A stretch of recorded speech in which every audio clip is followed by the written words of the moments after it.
So I'm doing something a little bit different today, which is I'm talking about an album I really like by a band who, are not maybe young perhaps, but are still, I think, making the peak work of their career, right? Making the stuff that comes before the period where they break up or lose the plot or slow down. And, they're going to eventually, because every artist has to do one of those things, right? But these guys haven't done that yet, and that's rare for music that I talk about on the channel. Now, maybe this isn't the smartest move from an audience standpoint, because this isn't an album that most people who watch my videos normally would be into. And anyone who likes Protomartyr and comes onto this video may not necessarily want to go watch 14 videos going into excruciating detail about Genesis songs. But it's so rare that a new release comes along that I'm genuinely excited about. It's so rare that I'm into a band that really feels like they're in the meat of their career. So I'm going to go ahead and indulge myself anyway. So the band, of course, like I mentioned a minute ago, is Protomartyr. Their new album, maybe 2 weeks out at this point, called Formal Growth in the Desert. And if you're not familiar with Protomartyr, they're a 4-piece out of Detroit who released their first album in 2012. And the core of their sound, I guess you could argue, owes a fairly clear debt to post-punk, for lack of a less reductive term, right?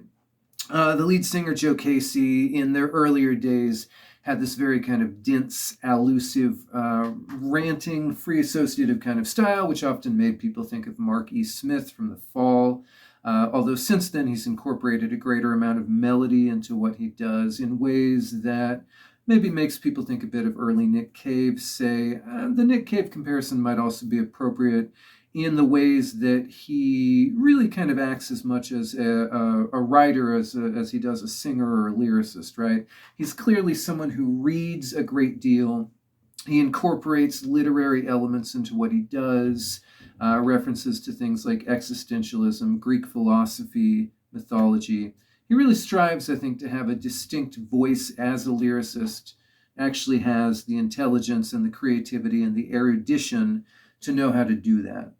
I read recently that when he was young, he kind of had this dream of sort of being to Detroit what James Joyce was to Dublin.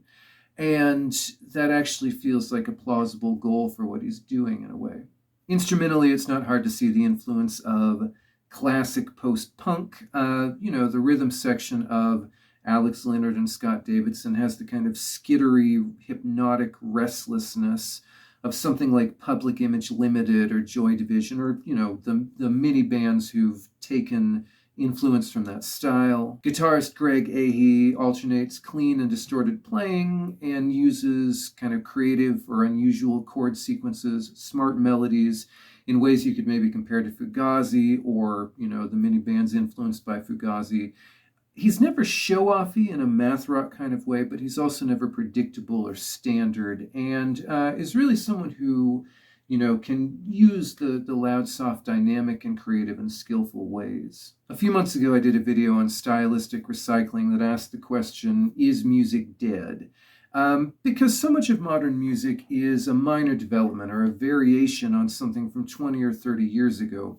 There's nothing left that's going to completely shake up our perspective or our expectations the way that, musical movements in the 60s or 70s or 80s or even early 90s did, right?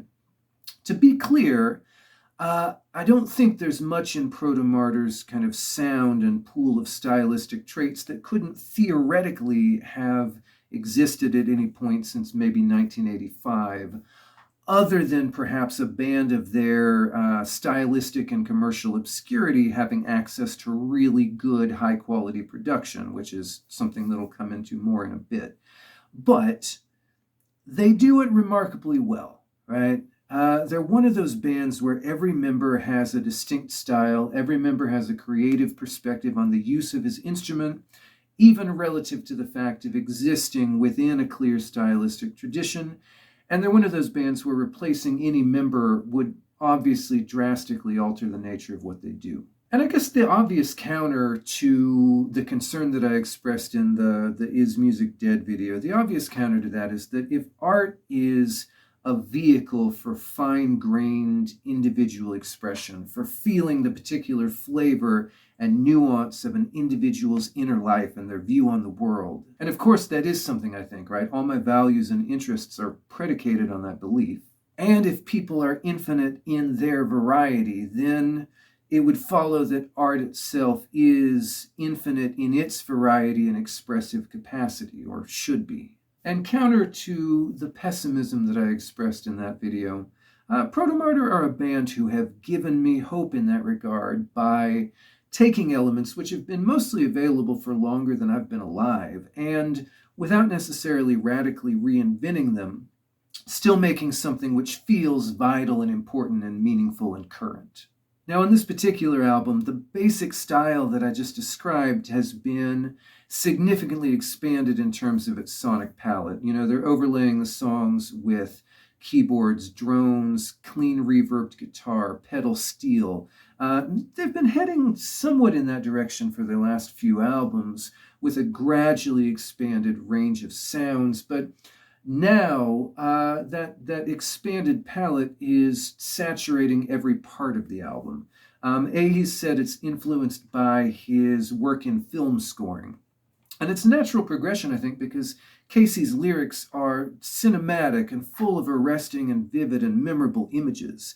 And the expanded sonic range makes sense both as a way of matching that imagistic scene setting and also extending the emotional depth of the songs. And in fact, you know, that balance between rich soundscaping and instrumental skill and creativity makes this the album of theirs that feels the most like something that steers into a really somewhat unprecedented direction. A few examples here. The song Make Way uses clean arpeggios and pedal steel to evoke melancholy and desolation in a way which matches Casey's lyrical imagery of a haunted earth and a living afterlife. The contrast between those elements and then the kind of classically heavy chorus makes the song's dynamic very exciting. We didn't do anything because no one owes anyone.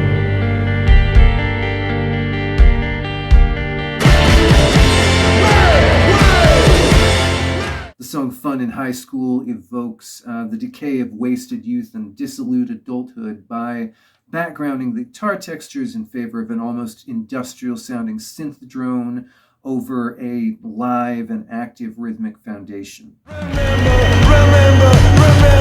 the way it used to be. Oh, the nights will get rougher, tougher. Gotta keep the mommy entertained. And the album's closing song, The Rain Garden, layers guitars and also washes of synthesizers to evoke a hallucinatory landscape of rain and concrete, and also the feeling of romantic longing changing into the euphoria of new love. I was a witness. We'll say it's just a Tuesday.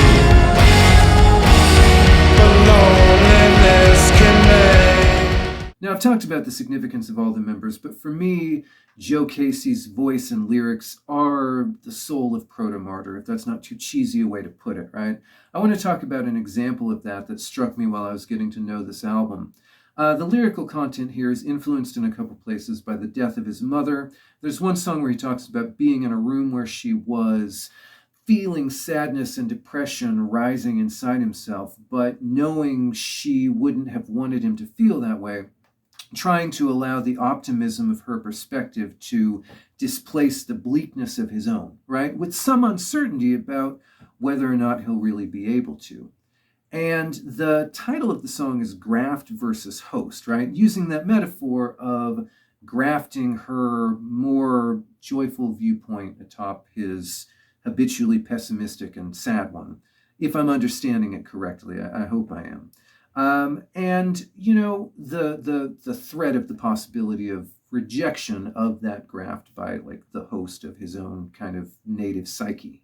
So you have a lyric that has a clear emotional core, it's heartfelt, but it's wrapped in this smart, vivid metaphor that I've never heard in a song up until now, and that almost has a quality of misdirection, right? Because the title suggests kind of body horror in a way, right? But then it yields something much richer and more emotionally deep on examination. And I spend a lot of time on this channel criticizing lyrics that I think are lazy or uncreative or trite, but that is about as good as lyrics get, I would say, right? If you want to talk about what I want as a listener from an effective lyric, I don't know if I could come up with a better example. Now, obviously, the whole album is full of quotable lines. It's full of really fantastic concepts. It's full of interesting material.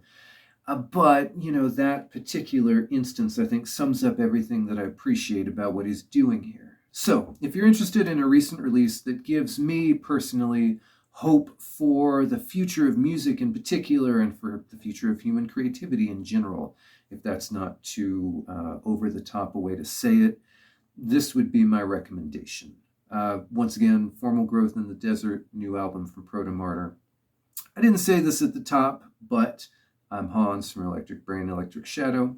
We also make new music. Check it out if you want, although, give yourself lots of time after this album for a palate cleanser, or my stuff will sound a little bit weak. Thanks much for your time, and have a good one.